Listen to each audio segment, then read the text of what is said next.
Buenas tardes, bienvenidas a la conferencia que va a estar a cargo de Javier Milei. Voy a hacer una pequeña presentación de él. Es licenciado en Economía de la Universidad de Belgrano, realizó un posgrado en Teoría Económica en el Instituto de Desarrollo Económico y Social, también tiene un posgrado en Economía de la DITELA. Javier se desempeñó en el sector privado como consultor. Actualmente se desempeña como economista jefe de la Fundación Acordar, es miembro del B20, miembro del Grupo de Política Económica de ICC y acaba de sacar un nuevo libro junto a Diego Giacomini que se llama Otra vez sopa. Lo simplificaste bastante. Bueno, no importa. A ver, la presentación.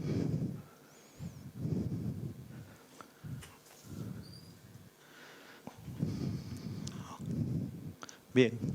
Bueno, lo primero que voy a hacer es lo que digo siempre en estas oportunidades. Los economistas solemos hablar del error tipo 1 y el error tipo 2. El error tipo 1 es cuando haces todo bien y te salió mal. El error tipo 2 es cuando haces todo mal y te sale bien. Entonces, básicamente, yo vengo acá a festejar mi error tipo 2, porque hice todo mal y me salió bien. ¿Por qué? Primero porque estudié economía, nada para ser popular. 2, además el campo mío es la economía matemática y me especializo en crecimiento, con lo cual, menos todavía. Y como si todo esto fuera poco, en este país que parece Marte de lo rojo que está, por las ideas socialistas, soy liberal. Con lo cual las tengo todas en contra, con lo cual agradezco profundamente al Consejo Profesional y a todos ustedes que están acá por permitirme esta conferencia. Respecto a la conferencia de hoy, básicamente, tiene 4 secciones. En la primera sección lo que vamos a discutir es un poco de la historia del crecimiento económico y la evidencia empírica. En la segunda parte lo que vamos a ver es la teoría del monopolio y con eso vamos a ver por qué toda la teoría neoclásica está mal. Como si fuera poco, vamos a ir sobre los valores del capitalismo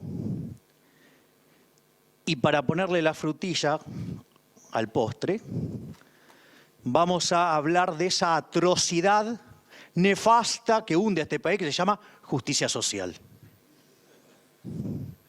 Entonces, ustedes ahí tienen la primera filmina de la presentación, que obviamente está mi héroe, que es Adam Smith. Y los que conocen la foto es al revés, pero yo, digamos, me tomé el laburo que mire para el otro lado, así le da la espalda a todos los otros impresentables que están del otro lado. Llámese Malthus y sus rendimientos marginales decrecientes, llámese el señor David Ricardo metiendo los problemas a la distribución, llámese el calzonudo de John Stuart Mill diciendo que la producción es independiente de la distribución, llámese el nefasto, el peor, casi el peor de todos de Marx, ¿sí? Con su teoría de la envidia, el odio y el resentimiento. Obviamente, no podía ser el peor porque el peor es John M. Keynes, y saben por qué digo M y no digo Maynard. Y después el señor Harrod y el señor Solow. Lo que vamos a hacer a lo largo de esta primera parte de la presentación es explicar por qué Adam Smith es como si fuera Gardel con guitarra eléctrica y los Rolling Stones le hacen de plomo. O sea, básicamente ustedes acá tienen la lógica del modelo de Adam Smith. En rigor, digamos, yo se los voy a adelantar. Adam Smith es a la economía lo que fue Gauss a la matemática. Un tipo que escribió 200 años adelantado a su tiempo, un fuera de serie, un genio. O sea, cosa que los economistas no se suelen dar cuenta porque leen Historia del Pensamiento Económico de Schumpeter, quien, digamos, se murió antes de que la teoría del crecimiento explotara en serio como campo. Entonces, o sea, lo trató a Smith como si fuera un chorro. Pero la realidad es que pobre Schumpeter, o sea, ¿qué quieren que les diga? Y los economistas, como siguen leyendo Schumpeter y no leen los que vienen atrás, siguen diciendo las mismas gansadas. El primer punto es lo que se llama la fábrica de alfileres y los rendimientos crecientes. Aquellos que hayan leído alguna vez ese ejemplo formidable ¿sí? Muestra que si alguien, por más especializado que estuviera en hacer alfileres, si se pone a hacer alfileres solos, hace 20 en un día. Sin embargo, si la tarea se fraccionaba en 15 partes, la producción per cápita saltaba a 5.000. Es decir, ustedes agregaban trabajo y la producción crecía más que proporcionalmente. Eso se llaman rendimientos marginales crecientes. La otra idea, sí, es la idea de la mano invisible y el bienestar. Y es que los agentes, guiados por su propio interés, ¿sí? Aun cuando no les importe nada del resto, como todos los intercambios son voluntarios, intercambios voluntarios, ustedes solamente pueden triunfar sirviendo al prójimo. Consecuentemente, ustedes pueden odiar al que tienen al lado, pero si no le pueden vender su producto van a la quiebra. Con lo cual, la única forma que tienen de progresar es sirviendo al prójimo. Entonces, por más que ustedes odien a todo el mundo y sean los peores del barrio, se van a tener que esforzar por servir al prójimo. ¿Saben por qué? Porque si no quiebran. Y eso, como los intercambios son voluntarios y nada de esa estupidez del derrame, como ganan las dos partes en el intercambio voluntario, eso conduce a una maximización del bienestar general. La tercera idea es, como el progreso tiene que ver con la acumulación de capital per cápita, ustedes tienen que favorecer la inversión. Y favorecer la inversión se logra ¿cómo? Ahorrando. Nada de eso de que yo aumento el consumo, entonces eso aumenta el ingreso y eso aumenta la inversión. Eso es una estupidez del tamaño de una casa, se llama keynesianismo. Después la otra es el trabajo duro. Es decir, acá, le va bien al que se esfuerza. ¿Sí? Y después hay dos cosas muy importantes que son claves en lo que tiene que ver en la teoría del crecimiento económico moderno, que es el progreso técnico y el aprendizaje en la práctica. Que eso ahora cuando veamos la lógica del modelo de Adam Smith se va a ver con claridad. Después está el tema de los mercados libres, ¿sí? Algo que acá no se ve, porque tenemos el Estado por todos lados. Y como lo tenemos por todos lados, los impuestos no son moderados y claramente tenemos una burocracia monstruosa. ¿O acaso no se enteraron que hay un cargo en el Ministerio de Modernización del Estado que tiene 45 palabras? Ese es el tamaño de la burocracia. Obviamente, la intervención en Smith debería ser mínima. Seguridad y justicia, eso es mis preferencias. Era un liberal clásico Adam Smith, no un minarquista, pero bueno, y lo del dinero metálico obviamente tiene que ver con que no tenga el gobierno la facultad de emitir dinero, porque básicamente eso es una forma de cobrarles impuestos no legislado, lo cual es un robo. Y ahí ustedes tienen la lógica del modelo de Adam Smith, que fíjense, suponiendo que arrancan en el periodo cero, ¿ustedes qué pasa? Van haciendo learning by doing, van aprendiendo en la práctica. Y en la medida que ustedes van aprendiendo, la productividad, ¿qué pasa? Va subiendo. Y una vez que ustedes le empezaron a encontrar la mano, ¿qué les pasa? Esto es como lo describe Adam Smith. Aparece el progreso técnico. ¿Qué es la forma de qué? De producir más trabajando igual o producir lo mismo quiero decir, trabajando menos. Es decir, aparece el progreso tecnológico. Adam Smith, 1776, y arrancó 10 años antes a escribir esto, ¿eh? El tipo era un fuera de serie. De vuelta al learning by doing, de vuelta al progreso tecnológico. Es decir, ustedes lo que se encuentran es con una trayectoria exponencial del producto per cápita. Interesante, ¿no?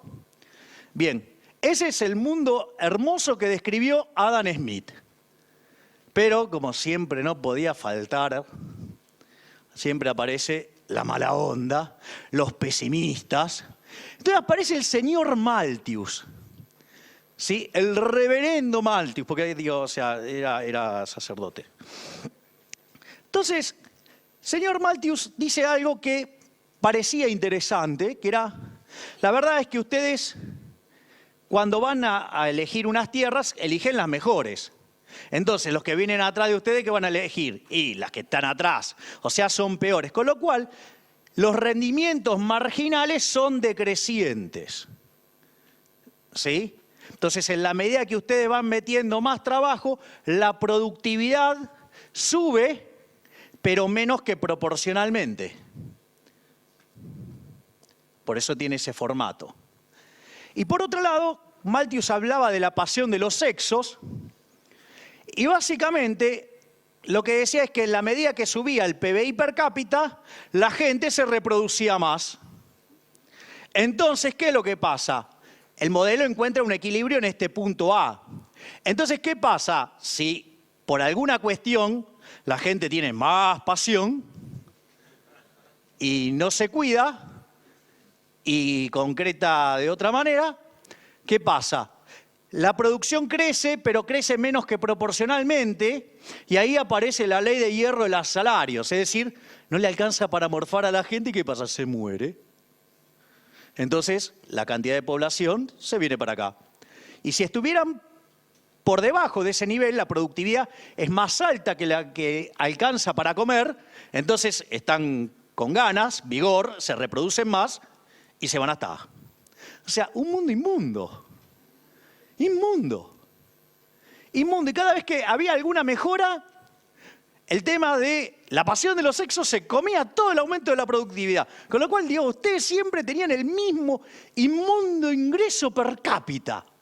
Y de hecho, en la visión de Malthus, era que para el momento que la población del mundo alcanzara los 1.000 millones de habitantes, se iban a venir las hambrunas y nos íbamos a morir de hambre.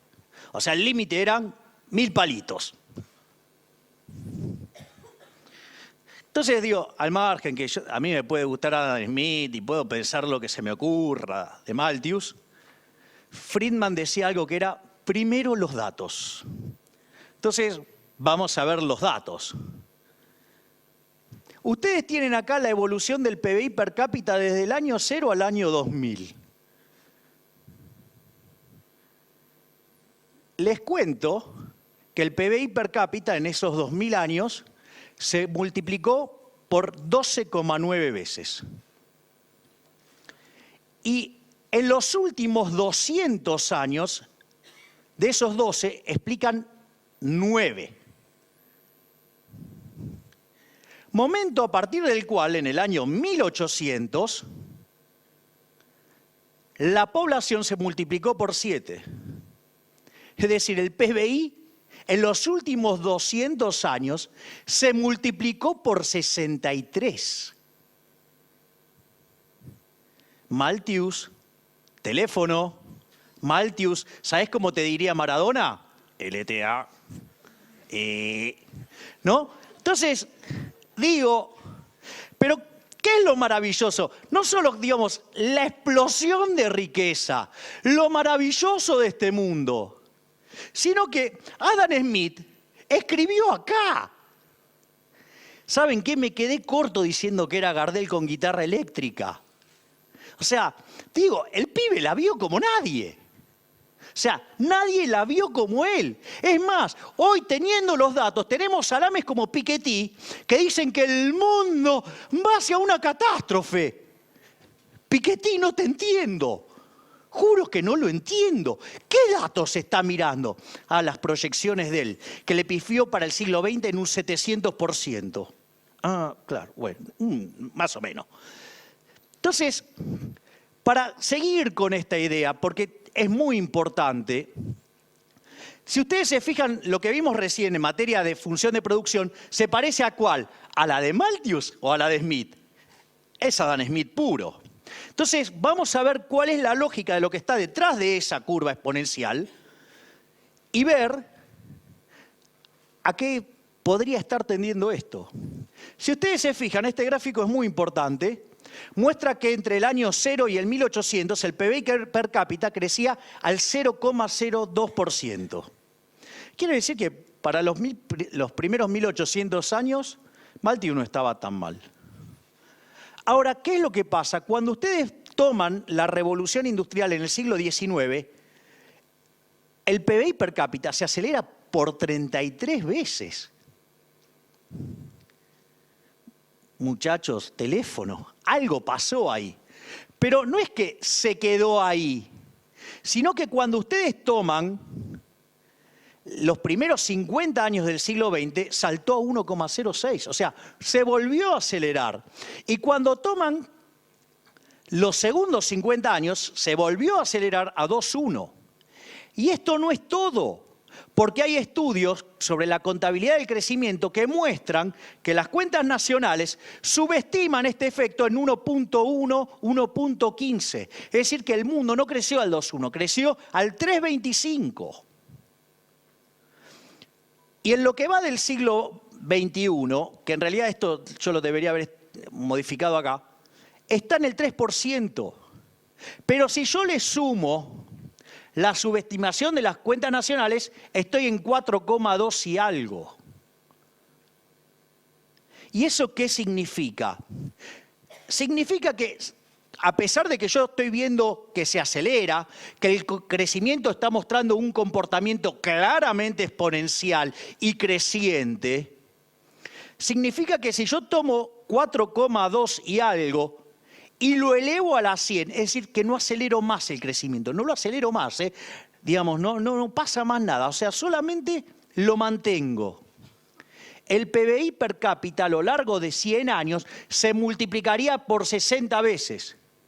Esto quiere decir que en un siglo lograríamos 4,7 veces más de lo que logramos a lo largo de 20. ¿Me quieren decir dónde está la gran catástrofe? ¿Se puede saber qué es lo que está mirando Piketty al margen de que miente con los datos, al margen que comete errores groseros en su construcción, al margen que todo lo malo de lo que habla es proyecciones y al margen que las medidas de desigualdad están mal hechas?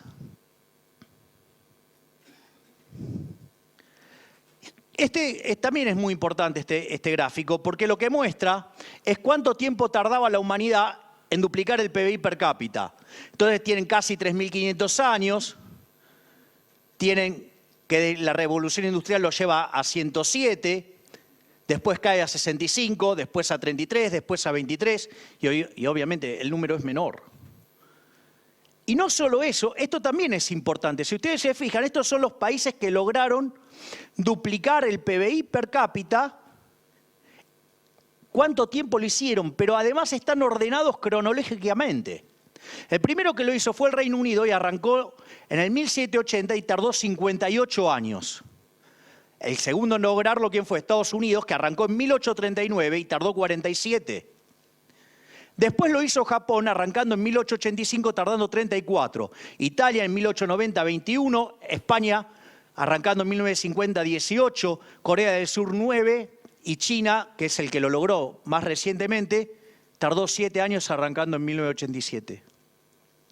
Esto significa que además el proceso de crecimiento se acelera y que la forma de duplicar el PBI per cápita cada vez es más rápido. Y tiene que ver con algo que se llama convergencia.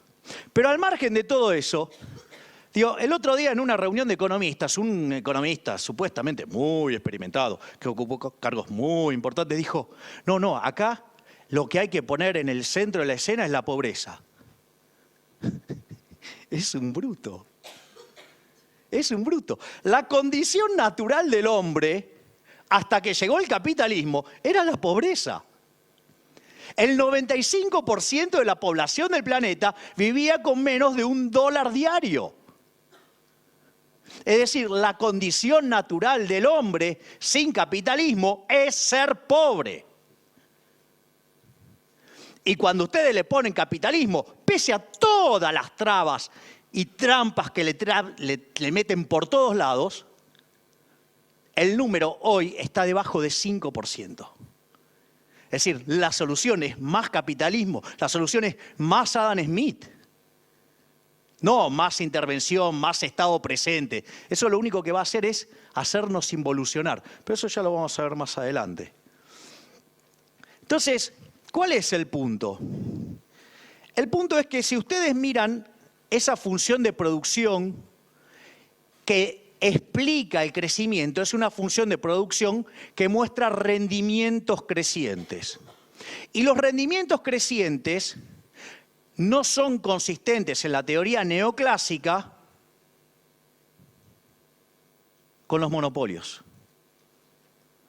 Con la competencia perfecta, o sea, en realidad explican los monopolios. Entonces, y la visión que uno saca de un monopolio es que el monopolio es malo cuando estudia microeconomía. Entonces el punto es, ¿cómo puede ser que algo que sacó tanta gente de la pobreza sea malo? ¿Dónde está el concepto de competencia perfecta en Adam Smith? Eso es una construcción neoclásica. ¿Por qué? Porque cuando los neoclásicos tuvieron que elegir entre la fábrica de alfileres, es decir, los rendimientos crecientes, y la mano invisible, puesto en la visión de Pareto, donde todos maximizan, si ustedes tienen una función creciente, ¿cuál es el problema? Que supuestamente no pueden encontrar un máximo. Entonces, esa figura de Pareto, digamos, maximizando el bienestar, maximizando consumidores y maximizando firmas para poder deducir funciones de demanda, digo, claro, entonces no le daba óptimo de Pareto. Y la verdad, digamos, me parece, ¿saben qué? El óptimo de Pareto me parece una basura. Y se los voy a explicar, porque digo, si no, pues parece que tuviera, este quiere patear todo. Bueno, en parte sí, pero el tema es el siguiente. El óptimo de Pareto dice que ¿qué es un óptimo de Pareto o una situación que no es óptima de Pareto? Cuando ustedes pueden mejorar a alguien sin empeorar a alguien, eso se llama mejora paretiana. Quiere decir que no estaban en el óptimo de Pareto. Cuando eso se agota, ya están en el óptimo de Pareto. Miren qué fácil. Ahora, miren esta situación. Supongan que aparece Edison e inventa la lamparita. ¿Cómo creen que estaban los fabricantes de velas?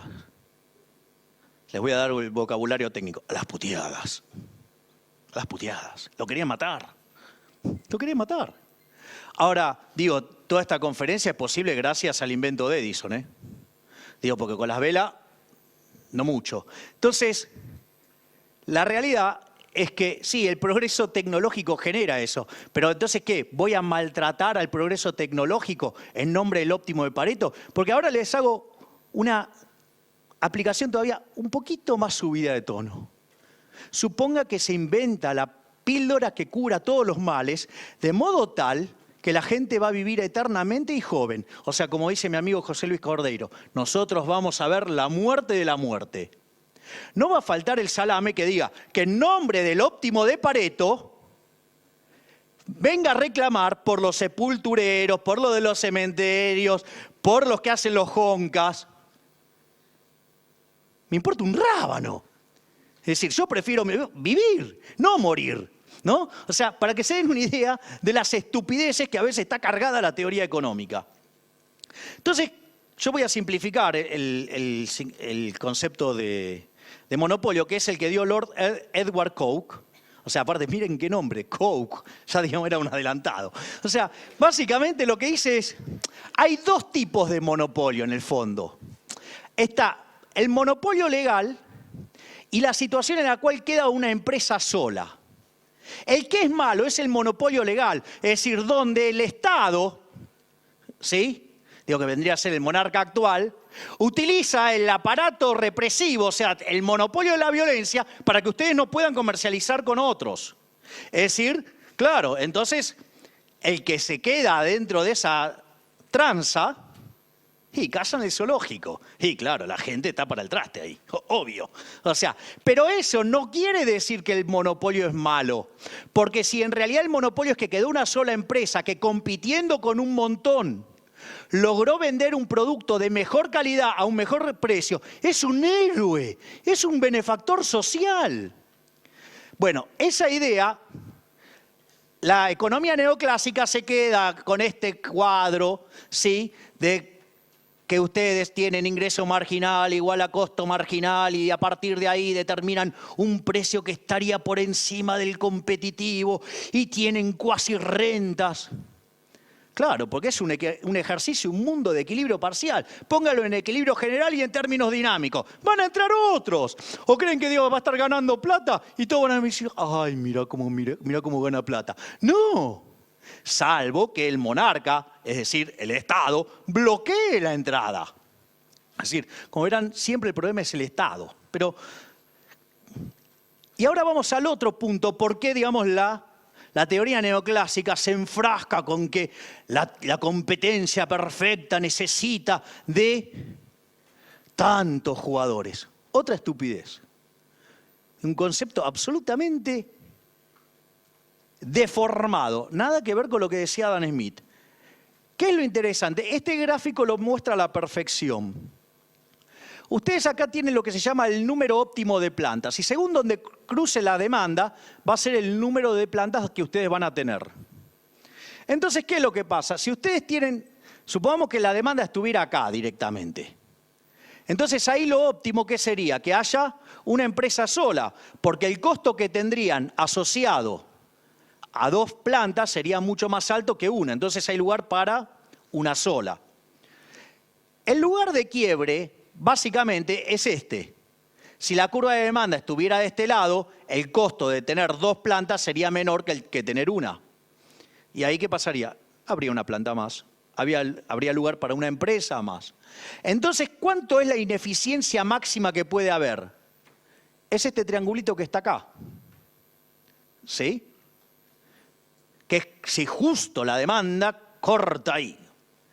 Ahora, ¿qué es lo que pasa? Como todas las plantas serían iguales, el triangulito siempre, ¿qué dimensión va a tener? La misma.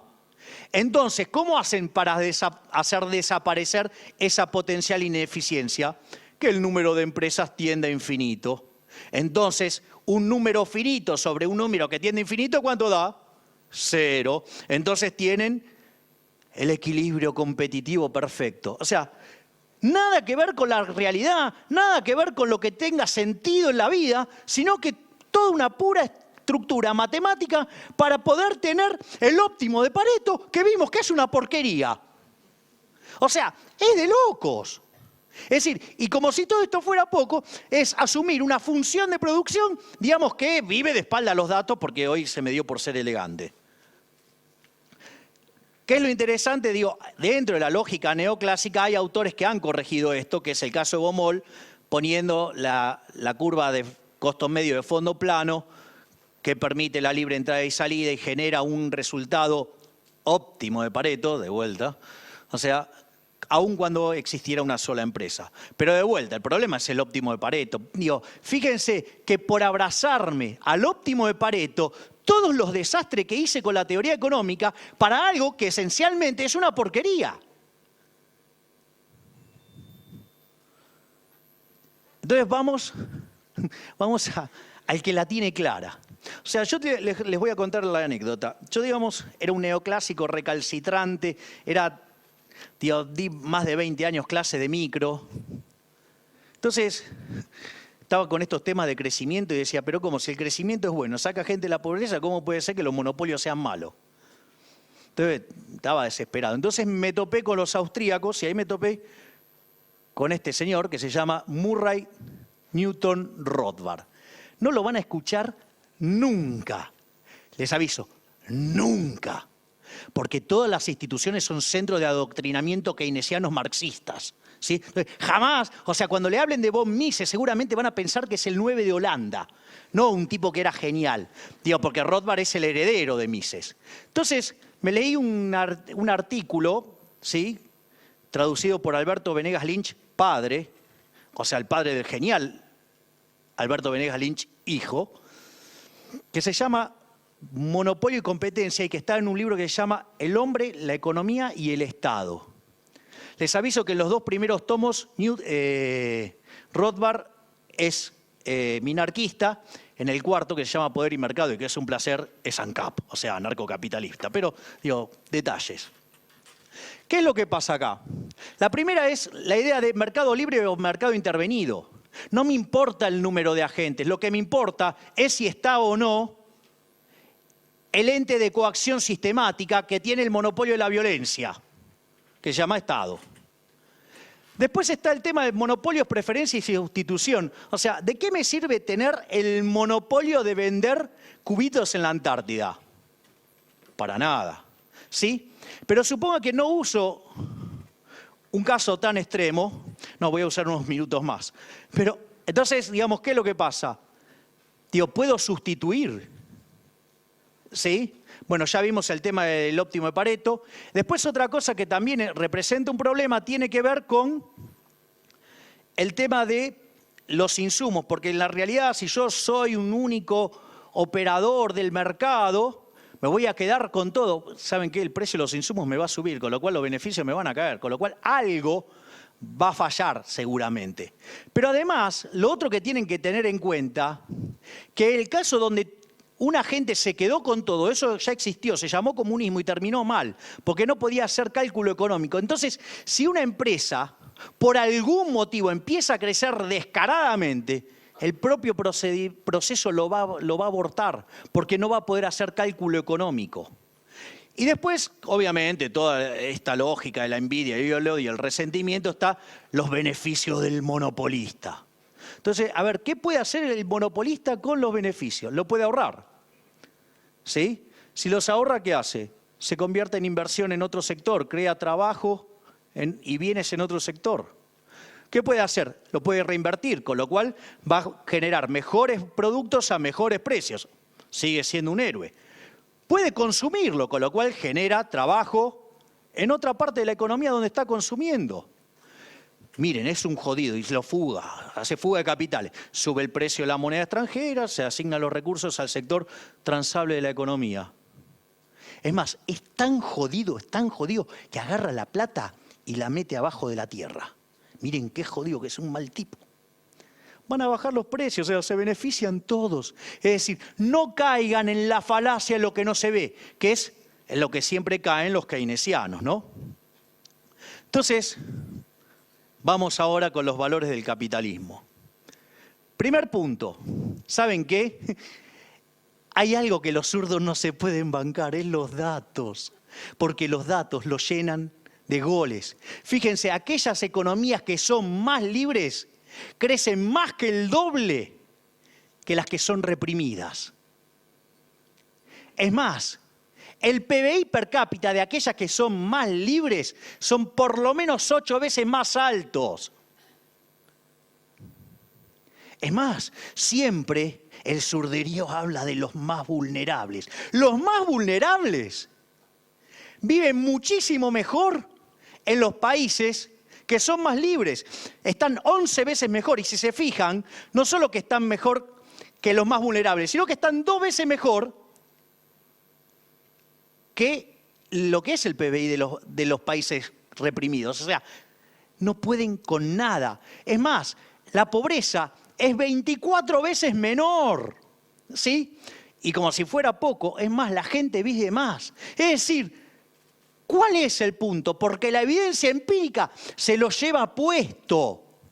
Es decir, porque ustedes todos son muy chicos, pero en el año 89 pasó algo.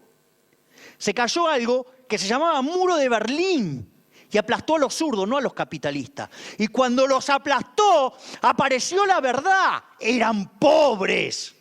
Fue un fracaso en lo económico, en lo social, en lo cultural. Y como si fuera poco, ese sistema asesino se cargó con más de 100 millones de seres humanos. Entonces, encima son los campeones de los derechos humanos. Houston, we are in problems. Entonces, ¿cuáles son las instituciones del capitalismo? Hay 2 que van de la mano, lo pueden ver en mi artículo de hoy, que está más profundizado, que es propiedad privada y mercados libres. Es decir, si ustedes no se pueden apropiar del fruto de su trabajo, ¿para qué van a trabajar? Y obviamente, ¿para qué quieren el fruto de su trabajo? O para disfrutarlo ustedes, o para intercambiarlos con otros.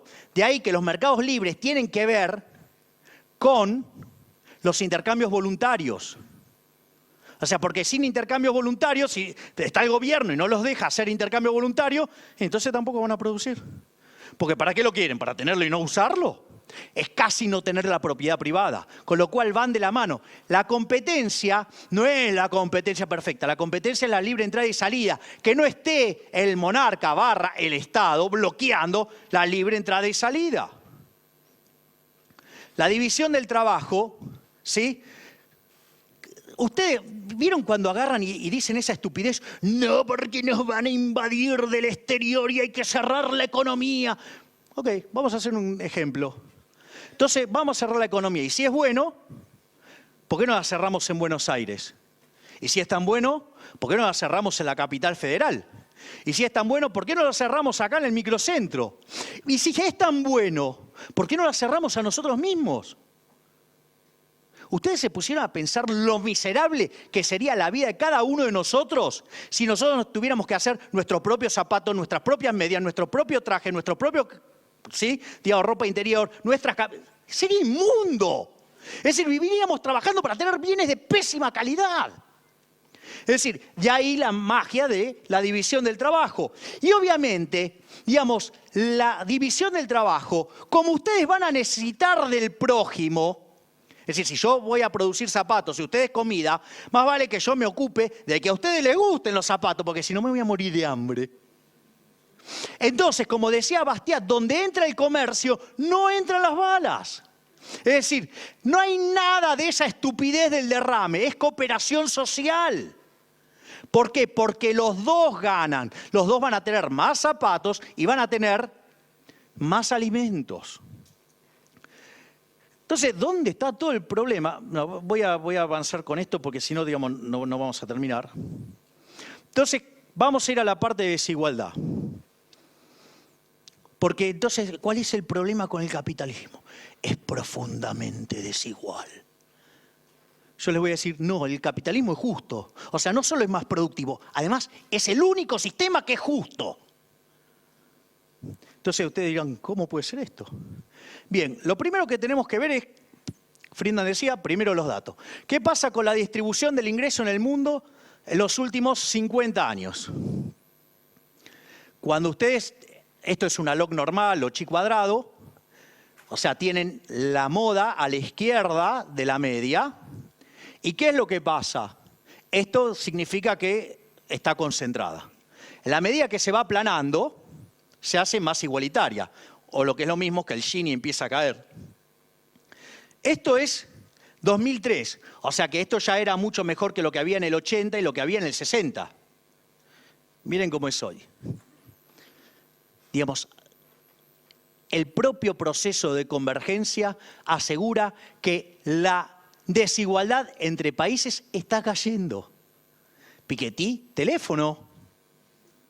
Piketty, más datos, ¿sí? Menos mentiras y menos ideología, si querés. O tener la ideología que quieras, pero no mientas con los datos. Entonces, vamos a ver por qué la justicia social es injusta. Primero, la lógica del populismo. ¿Cuál es la lógica del populismo? La lógica del populismo, ¿adivinen quién la inventó? Wilfredo Pareto, que era asesor de Mussolini. Y él fue el que encontró que todas las funciones de distribución del ingreso en todas partes tienen el formato de la chi cuadrado, la log normal. Esto quiere decir que el 75% de la gente tiene un ingreso menor que el promedio. Porque la moda está corrida a la izquierda. Eso significa que cuando ustedes hablan, le vamos a quitar a los ricos para darle a los pobres, le están hablando al 75% de la población. Por eso siempre los políticos tienen la tendencia de ir hacia el populismo. Y cuanto más populistas son, y claro, si no hay alguien que del otro lado le diga que estás metiendo la gamba, y no va a terminar bien. ¿Por qué? Y miren, es muy simple. Argentina, cuando empezó con esta estupidez de la redistribución del ingreso, la justicia social, era el 5º país más rico del mundo. Hoy es el 55. Digo, los datos son contundentes. Cuando empezamos con esta gansada del Estado presente, ¿sí? Para que se den una idea, en el 70 teníamos PIB per cápita más alto que Japón. Duplicamos el tamaño del Estado y sextuplicamos la cantidad de pobres. ¿Me quieren decir a quién benefició el Estado presente, la redistribución del ingreso? Porque a la gente seguro que no. Bueno, a alguna gente sí, se llaman políticos.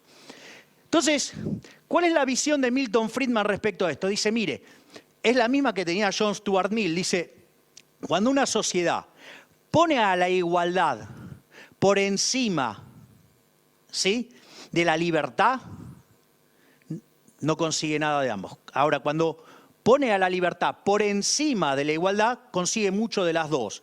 Entonces, ¿con qué tiene que ver esto? Esto tiene que ver con dos cosas y básicamente con dos valores. Yo les hago una pregunta. ¿Alguno de ustedes, los que están acá, les parece mal creer en la igualdad ante la ley? ¿Acaso deberíamos ser tratados de modo desigual frente a la ley? Ok, estamos todos de acuerdo que la igualdad ante la ley, que es un logro del capitalismo y de las ideas de la libertad, es un buen concepto. La otra pregunta que les voy a hacer, ¿robar está bien o está mal? Estamos de acuerdo que está mal. Entonces, veamos qué es la redistribución del ingreso, por ejemplo, mediante impuestos progresivos. En el capitalismo, la única forma en la cual ustedes tienen forma de ser exitosos es sirviendo al prójimo con un bien de mejor calidad a un mejor precio. Eso está, cuando ustedes estudian microeconomía, es que la remuneración de factor es el valor del producto marginal. Es decir, P por producto marginal.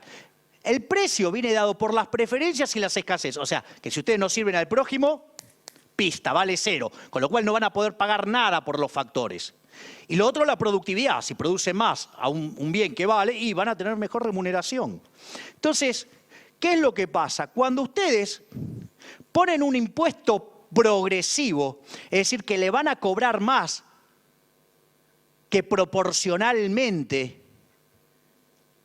porque gana más, primero, es profundamente injusto porque es tratar de modo desigual frente a la ley a la gente. Concretamente, implica castigar al exitoso. Es decir, es una medida de la envidia, es una medida del odio, es una medida del resentimiento. No por nada estaba en la recomendación de Marx y Engels en el Manifiesto Comunista. ¿Sí? Y además, cuando ustedes castigan al exitoso, la distribución no es independiente de la producción. Entonces, ¿qué es lo que pasa? Si ustedes no se van a poder apropiar del resultado y el fruto de su trabajo, no van a trabajar. Con lo cual, la producción va a caer. Además, el mercado es un proceso de descubrimiento. Es decir, la torta que se genera, que después ustedes ven cómo la distribuyen, en el medio hay gente que quiebra, hay gente que le va bien, hay gente que le va más o menos. Es decir, es un proceso de descubrimiento dinámico, con lo cual tampoco hay nunca hay una torta que se va a repartir. Es una torta que se va generando en cada interacción de mercado. Entonces, el capitalismo no solo es muchísimo más productivo, sino que además es el único que es justo. Es superior en lo ético y lo moral, porque trata a todo el mundo igual frente a la ley y además no se basa en el robo. Por lo tanto, frente a esta situación, ustedes se deben encontrar y enfrentar a un sistema de valores. El sistema de valores del comunismo y el socialismo, o cualquier versión del socialismo, son la envidia, el odio y el resentimiento, castigar al exitoso, robarle el fruto del trabajo por la fuerza. ¿Sí? Porque esto es como el ejemplo cuando hablo del tipo que inventó la bikini y al lado tiene un tipo que tiene un postdoctorado y se dedica a estudiar la patita izquierda de una mosca. ¿Quién le interesa? ¿Cuánto vale eso? Cero. Gracias que te pagan algo. Y el otro, digo, que es un muchacho que solamente tiene segundo grado y que un día la estaba mirando a la mujer, se le ocurrió, dijo, qué bueno que todas las mujeres estén así. ¿Sí? Y creó la bikini, está repleto de plata. Entonces, el postdoctorado está profundamente envidioso porque no tiene autos ni nada y el nivel de vida que tiene este tipo que solo tiene segundo grado. Entonces, ¿qué puede hacer para arreglarlo? Y primero hacer algo para que la gente quiera su producto. Pero para eso tiene que aceptar que lo que hace es una porquería. Bueno, eso parece que es una solución algo difícil para algunas personas. Entonces, otra alternativa que puede hacer es ir y robarle directamente a este señor lo que ha ganado. Pero todos sabemos que hacer eso es de mala persona. ¿Quién hace eso? Es una basura. Entonces inventa una figura que se llamo al patotero del barrio, al más grande de todos, y le digo que vaya y le robe sus bienes al inventor de la bikini y me los dé a mí. Ahora me siento tranquilo porque me los dio el patotero. Y una de las cosas que pasa en el medio, el patotero no es idiota. El patotero se da cuenta que para él eso puede ser un negocio fenomenal. ¿Por qué se lo va a dar a este muchacho? Entonces le da lo justo para que no se queje y el resto se lo queda a él. ¿Qué pasa con ese sistema? Se derrumba. Es decir, se vuelve una sociedad de saqueadores y se cae. ¿Qué es lo que le pasa a Argentina? Como dice mi amigo Lázari, me temo que mis hijos terminarán envidiando el bienestar de Somalia. Entonces, muchachos, ustedes que todavía están jóvenes y que tienen todavía mucho para pelear, tienen que elegir entre los valores. Los valores son los del socialismo, que es la envidia, el odio, el resentimiento, la violencia, el robo, o tratar de progresar trabajando, viviendo del fruto de su trabajo y sirviendo al prójimo por un mundo mucho mejor. La decisión es de ustedes, muchachos. Muchas gracias.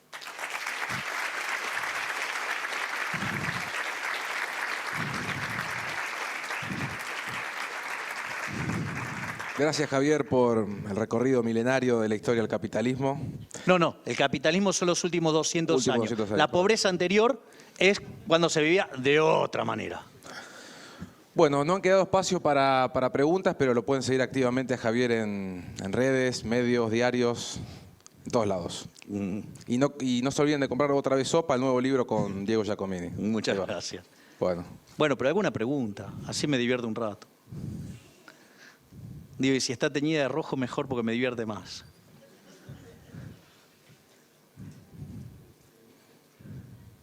¿No hay preguntas? Por favor. Pero obviamente, digo, eso está incluido. Ese es un sí siempre.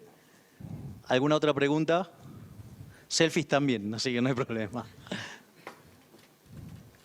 Sí, por favor. ¿Qué le recomendás a los jóvenes como nosotros para invertir en el mercado bursátil? Es decir, alguna guía, ¿cómo paramos nosotros frente al mercado bursátil, que hay millones y millones de productos para los cuales nosotros podemos acceder? ¿Qué consejo nos das vos? Vos estudiaste pero estudiaste el modelo del KPM de Markowitz. Bueno, es un modelo de cartera, pero que además tiene subyacente una teoría financiera. Y con ese argumento hay algo que se llama Sharpe Ratio, que es el retorno que vos le consigas a la cartera neto del libre de riesgo sobre el riesgo. Entonces, cuando vos estudiás la teoría financiera, te muestra que ninguna cartera le puede ganar a la cartera del mercado. Y el propio Warren Buffett desafió a los 10 mejores portfolio managers del mundo, que vendían que eran los mejores, que le ganaran. Y él solamente iba a comprar S&P 500, o sea, le iba a comprar índice. Adivina quién va ganando. Warren Buffett. O sea, la teoría no está escrita al divino botón. O sea, mucha teoría tiene que ver con evidencia empírica. También está la basura keynesiana, que es un pasquín, que es un panfleto. De hecho, la teoría general, ¿sí?, que es de donde nos adoctrinan a casi todos los economistas, es un panfleto escrito para políticos chorros, mesiánicos y corruptos, ¿sí? Pero esa es la parte mala. O sea, si adherís a eso, vas a vivir frustrado porque todo te va a salir mal, siempre le vas a pifiar y todo es un camino de frustración, salvo que seas político. Que era donde pertenecía Keynes aparte. Pero lo bueno de esa teoría, ¿sí?, es que la teoría del equilibrio de mercado que surge de esa teoría te dice, comprá índice. De hecho, hace poco se publicó que el fondo noruego, ¿sí?, que es interesante, un país socialista, ¿sí?, pero que invierte con un fondo de inversión que además compra índice. porque compra una cartera tan diversificada que es como el que mapea mejor con la teoría económica. ¿Sabes cuánto gana? 6% en dólares todos los años sistemáticamente. ¿Sabes que si vos, miren lo que es la estafa del sistema de jubilación de reparto? Punto 1, fue inventado por un chorro, ¿sí? Que fue Bismarck, porque cuando creó el sistema de jubilaciones de reparto para que se jubilen a los 65 años o 70, la gente en esa época vivía 35 años. O sea, era un delincuente. Pero si ustedes, cualquiera que haya hecho cálculo financiero, Argentina, tomen el ingreso promedio de un argentino, ¿sí? Y con ese ingreso promedio le sacan el 22%, que es lo que aportan los trabajadores y lo que aportan, digamos, la patronal para la jubilación. Ahora capitalícenlo al 3%, supongamos un crecimiento mediocre. Piensen que en Argentina en los últimos, en toda la historia creció 3,6% promedio, o sea, que 3 es un número mediocre, en especial donde estamos respecto a los países desarrollados y en especial, digamos, a la velocidad que se converge. Pero supongamos que crecemos al 3 y que capitalizamos al 6. ¿Saben que eso daría un fondo cuando llegan al final de su vida activa de $1.200.000? Supongamos que rinde el 5%, te da $60.000. Quiere decir que son $5.000 por mes. ¿Ustedes conocen que haya un jubilado promedio en este país que gane 90.000 pesos por mes?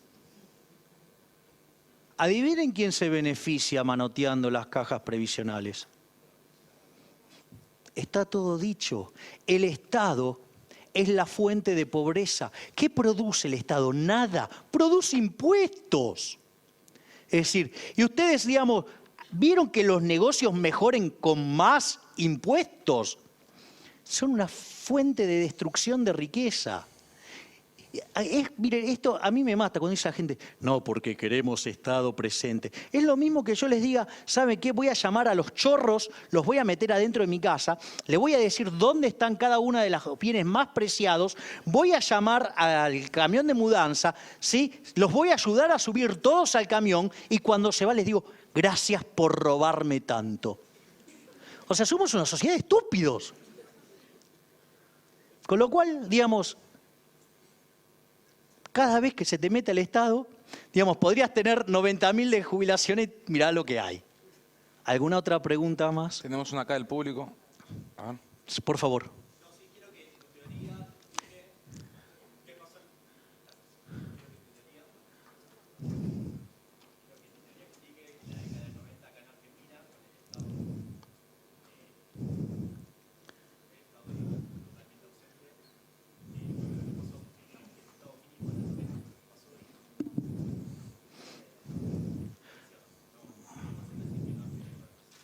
No, bueno, digo, podés estar de acuerdo o no, digamos, el problema es que los datos te aplastan. Es decir, hay un trabajo que no es mío, es de Gerardo de la Paulera, Irigoyen y Betsicas, que mide algo que se llama índice de presión macroeconómica.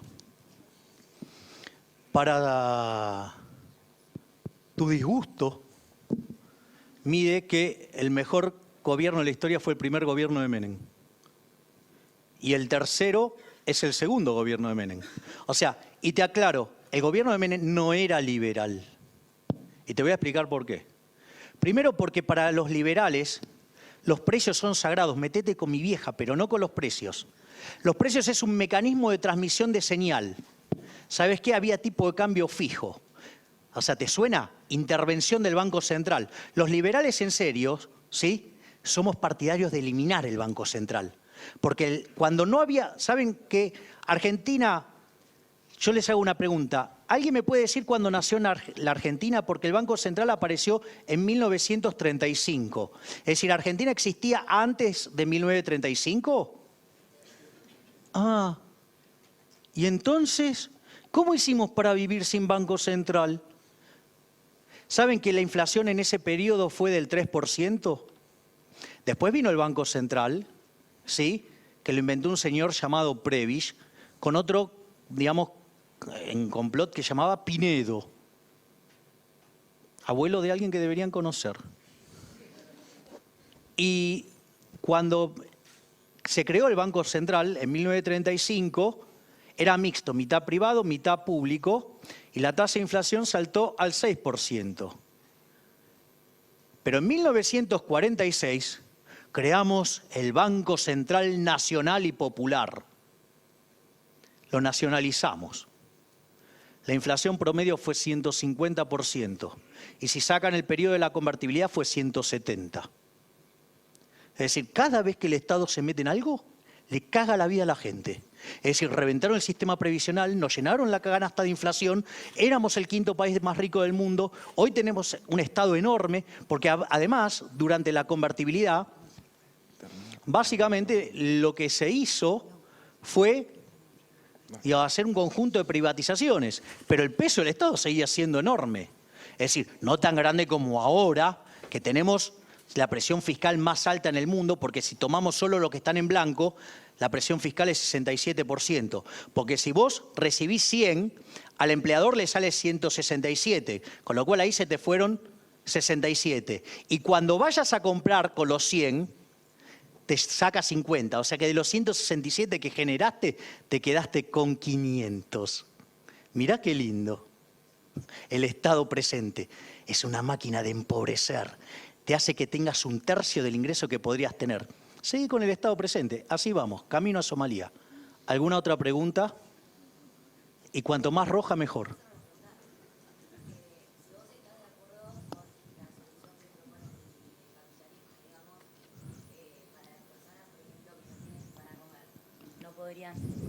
Hola. Ahí está. ¿No podrían, por ejemplo, crear un producto que le guste más a las personas y venderlo?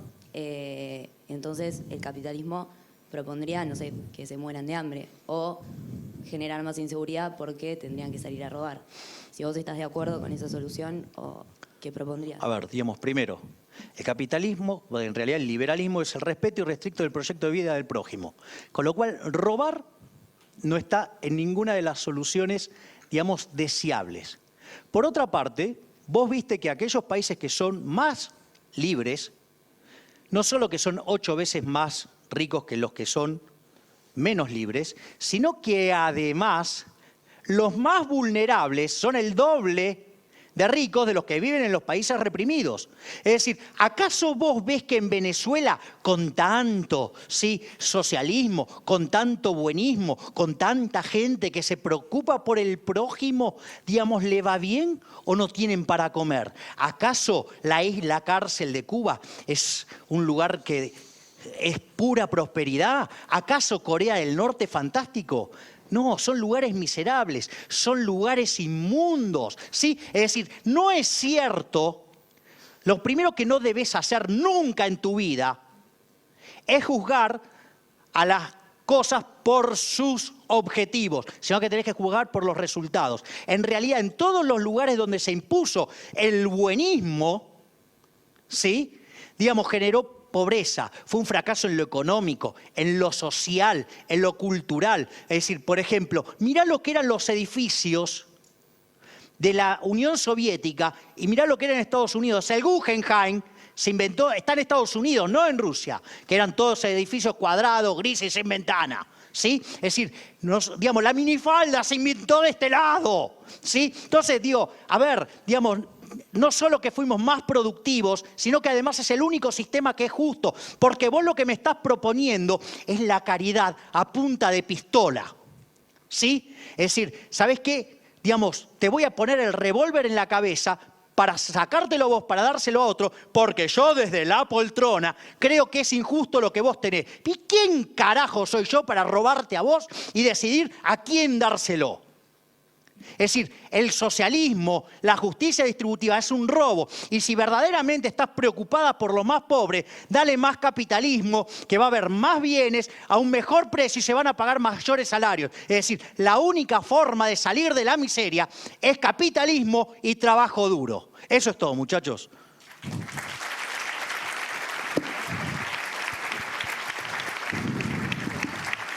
Dicen que es la última, pero si hubiera alguna más roja, la agradecería.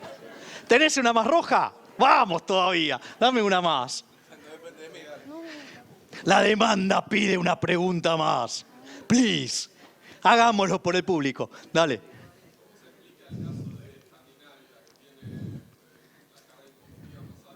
Mentira.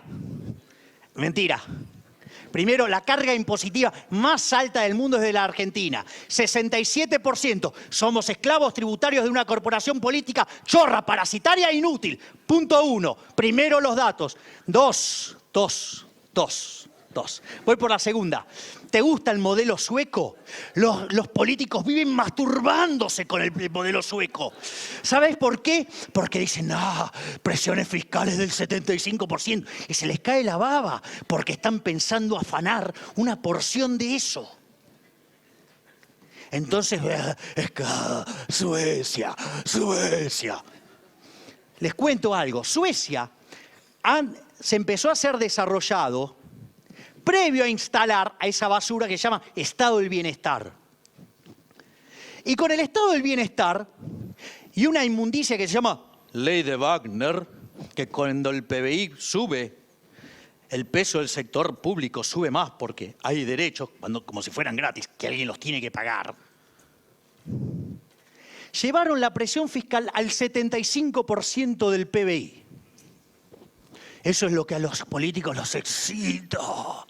Digamos, 75% del PBI. ¿Sabes qué pasó? Quebró. A fines de los 80, quebró. Suecia quebró. Y a partir de ahí, los suecos empezaron a hacer reformas pro mercado. Están entre los países con mayor libertad económica. El peso del sector público hoy está debajo del 40%. Y le digo, algunos bienes que brindan, por ejemplo, la educación, es con el sistema de voucher de Milton Friedman. Ustedes se imaginan todas las instituciones aranceladas, ustedes reciben un voucher, porque la sociedad decidió tener educación, y ustedes van a la institución que quieren, no a centros de adoctrinamientos marxistas, porque no hay forma de que el que no tiene recursos pueda elegir otra. Mirá qué justo que es. Ahora, pero eso lo inventó Milton Friedman. No es una solución de los Reds. No es una solución de los marcianos.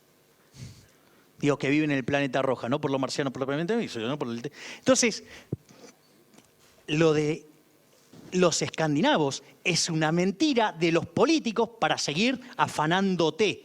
Vamos al caso de Noruega. Noruega era un país miserable. Y se encontró con que, con petróleo, que lo opera con una empresa en Estados Unidos. Y la plata que gana las administra con fondos de pensión que están en Estados Unidos con los criterios capitalistas. ¿Sabes qué? Deja de comprarle la publicidad a políticos chorros, porque lo único que haces es validarle una mentira que lo único que hace es empobrecer a la gente. ¿Sabes qué? Y vos vas a estar peor con esa mentira, y tu hijo va a estar peor, y tus nietos mucho peor. Entonces, escapen a esa mentira. Como decía Friedman, primero los datos. Dato mata relato. Y ahora sí, eso es todo.